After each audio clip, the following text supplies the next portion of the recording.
The Bible is a treasure trove of stories, wisdom, and mystery. Among the many wonders it holds, there are references to creatures so fascinating, so powerful, and so strange that they've intrigued people for millennia. Today we're taking a deep dive into the world of mystical creatures mentioned in the Bible. Some are symbols of God's might, while others are representations of chaos and evil. Join us as we explore the Bible's most mystical creatures and their significance in God's grand narrative. First up is Leviathan, one of the most fearsome creatures described in the Bible. Leviathan is mentioned in multiple places: Job chapter 41, Psalm 74 verse 14, and Isaiah 27 verse 1. This monstrous sea creature is described as an untamable, terrifying beast. In Job 41, God speaks directly about Leviathan, marveling at its strength and invulnerability. Can you pull in Leviathan with a fish hook, or tie down its tongue with a rope? Who can strip off its outer coat? Who can penetrate its double coat of armor? Job 41, 1-13. In the book of Isaiah, Leviathan represents chaos and evil, but God promises that one day he will slay this mighty serpent. In that day the Lord will punish with his sword. Leviathan the gliding serpent, Leviathan the coiling serpent. He will slay the monster of the sea. Isaiah 27, 1. While Leviathan may symbolize the forces of chaos and destruction, it also demonstrates God's ultimate power over all creation, even the most terrifying of creatures.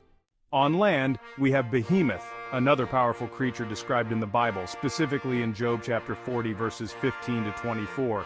God presents Behemoth as one of the most awe-inspiring of all his creations.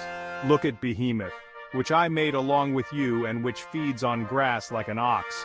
Its tail sways like a cedar, the sinews of its thighs are close-knit, its bones are tubes of bronze, its limbs like rods of iron. Job 40, 15 to 18. Behemoth is often thought to represent a massive creature like the hippopotamus or perhaps a now extinct beast. But beyond its physical might, Behemoth symbolizes the immensity of God's creation and his authority over even the most powerful animals on land. While humans may struggle to comprehend such creatures, they serve as a reminder of God's incomprehensible power. Now, from earth to heaven, we meet the Seraphim, fiery angelic beings that surround God's throne. The Seraphim are described in Isaiah chapter 6 verses 2 to 6, where the prophet Isaiah witnesses a vision of these powerful beings worshiping God.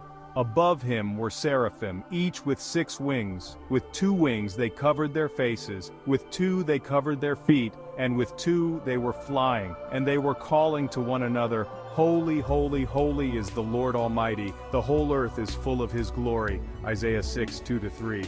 Their name Seraphim comes from the Hebrew word zaraph, meaning to burn, and they are often associated with fire, symbolizing purification, holiness, and divine glory. They proclaim God's holiness continually, their presence reminding us that no one can approach God without first being purified by his holy fire. The Cherubim are another fascinating group of heavenly beings mentioned throughout the Bible.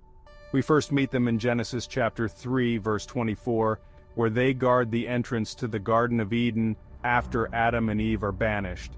However, the most vivid description of cherubim comes from Ezekiel chapter 1 verses 5 to 11, where they appear as multi-faced creatures with 4 faces, the face of a lion, an ox, a human, and an eagle. Cherubim are also featured on the Ark of the Covenant, serving as protectors of God's holiness, as described in Exodus chapter 25, verses 18 to 22. Their 4 faces represent the 4 domains of God's creation: the wild animals, domestic animals, humanity, and birds.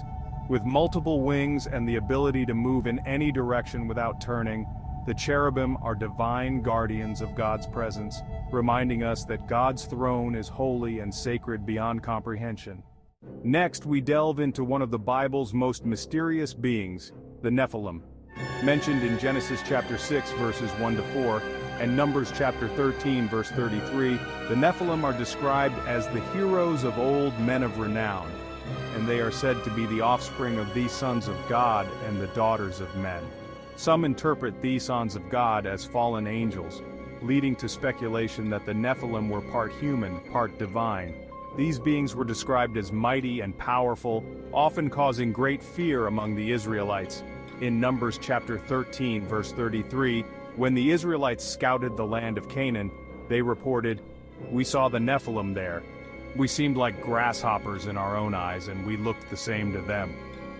Their size and power make the Nephilim figures of mystery and awe.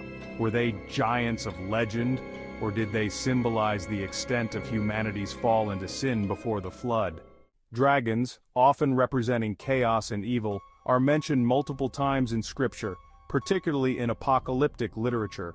One of the most famous references comes from Revelation chapter 12 verses 3 to 9, where a dragon represents Satan. Then another sign appeared in heaven, an enormous red dragon with 7 heads and 10 horns and 7 crowns on its heads. Revelation 12 verse 3. In Revelation, the dragon wages war against the angels of heaven, but it is ultimately defeated by the archangel Michael and cast down to earth. In Psalm 74 verses 13 to 14 and Isaiah 27 verse 1, dragons also symbolize chaos and destructive forces, often portrayed as powerful adversaries that only God can conquer. These serpentine creatures remind us that though evil may appear mighty, it is no match for God's righteousness and power. In both Ezekiel chapter 1 verses 5 to 11 and Revelation chapter 4 verses 6 to 8, we encounter the 4 living creatures who continually worship God. Each creature has a unique face: a lion symbolizing strength, an ox symbolizing service, a human symbolizing wisdom, and an eagle symbolizing swiftness. These creatures never cease to worship, constantly proclaiming God's holiness. These living beings represent the 4 corners of creation, acknowledging that all creation bows before God's throne. Their continuous praise highlights the central theme of worship in the heavenly realms, as all of God's creation proclaims His greatness. Next, we turn to angels, the messengers and warriors of God. From Genesis to Revelation, angels play a crucial role in the Bible's narrative. We see angels delivering divine messages, as with Gabriel's announcement to Mary in Luke chapter 1 verses 26 to 38, but they are not just messengers, they are also warriors. In Revelation chapter 12 verses 7 to 9, the archangel Michael leads a heavenly army against Satan and his angels, casting them out of heaven. Throughout Scripture, angels remind us that we are never alone. God's servants are always at work, protecting, guiding, and battling on our behalf. They are divine beings who serve as a bridge between heaven and earth, executing God's will with precision and power. In Revelation chapter 13 verses 1 to 18, we encounter 2 terrifying creatures, the beast from the sea and the beast from the earth. These beasts represent more than just physical threats. They symbolize corrupt world powers and false prophets who deceive humanity in the end times. The sea beast has 10 horns and 7 heads, while the earth beast performs miraculous signs to lead people astray. Though these creatures seem insurmountable, Revelation assures us that they too will meet their end. The beasts represent the ultimate rebellion against God, yet their destruction proves that evil cannot triumph over God's plan. Now let us talk about this magical creature known as the unicorn, often translated from the Hebrew word Raam, is mentioned in several places in the Bible. In some translations, it is depicted as a one-horned creature, like the mythical unicorn, though scholars believe the original Hebrew referred to a powerful wild ox, possibly the now extinct aurochs. Biblical references: Numbers 23:22, KJV. God brought them out of Egypt, He hath as it were the strength of a unicorn. Psalm 92:10, KJV. But my horn shalt thou exalt like the horn of an unicorn. Interpretation: while the King James Version uses the word unicorn, modern translations refer to the wild ox. The unicorn as we imagine today, a horse with a single horn, is more a creature of medieval European myth. And let's not forget the mermaids. While there is no explicit mention of mermaids, half-human, half-fish beings in the Bible, some have speculated that ancient mythologies about sea creatures could have influenced certain biblical descriptions of marine life or sea monsters. One such possibility is the Philistine god Dagon, who is represented as part fish and part man, though not specifically a mermaid. 1 Samuel 5:2-4, NIV. Then they carried the ark into Dagon's temple and set it beside Dagon. When the people of Ashdod rose early the next day, there was Dagon, fallen on his face on the ground before the ark of the Lord. His head and hands had been broken off and were lying on the threshold, only his body remained. Dagon's interpretation. Dagon was a god of the Philistines, depicted with a fish-like lower body and a human upper body. While not directly a mermaid, Dagon has some parallels to mermaid myths, as he was associated with water and the sea. Over time, figures like Dagon may have influenced later mermaid legends. Another indirect reference to creatures of the sea comes in prophetic or poetic texts describing the ocean's mysterious and terrifying beings, though these are often symbolic rather than literal. Isaiah 27:1, NIV. In that day the Lord will punish with his sword, his fierce, great and powerful sword, Leviathan the gliding serpent, Leviathan the coiling serpent.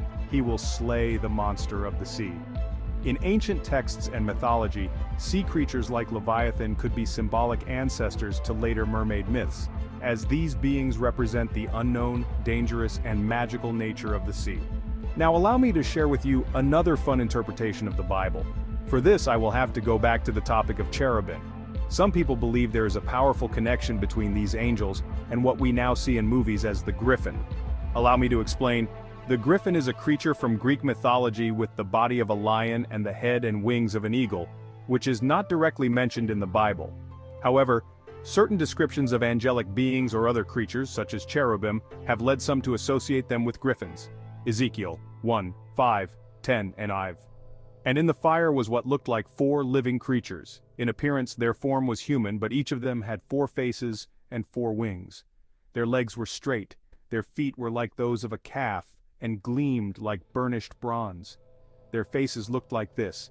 Each of the 4 had the face of a human being, and on the right side, each had the face of a lion, and on the left the face of an ox. Each also had the face of an eagle. Interpretation. The cherubim described in Ezekiel have a hybrid appearance, blending human, animal, and bird-like characteristics. While not a direct reference to a griffin, the combination of lion-like and eagle-like features, faces of a lion and an eagle, has led some to draw parallels to the griffin in mythology. In biblical terms, the cherubim represent divine creatures tasked with guarding sacred spaces, such as the Garden of Eden in Genesis 3:24. Unlike the griffin, which is part of Greek mythology and often associated with guarding treasure, the cherubim are powerful beings that symbolize God's protection and presence.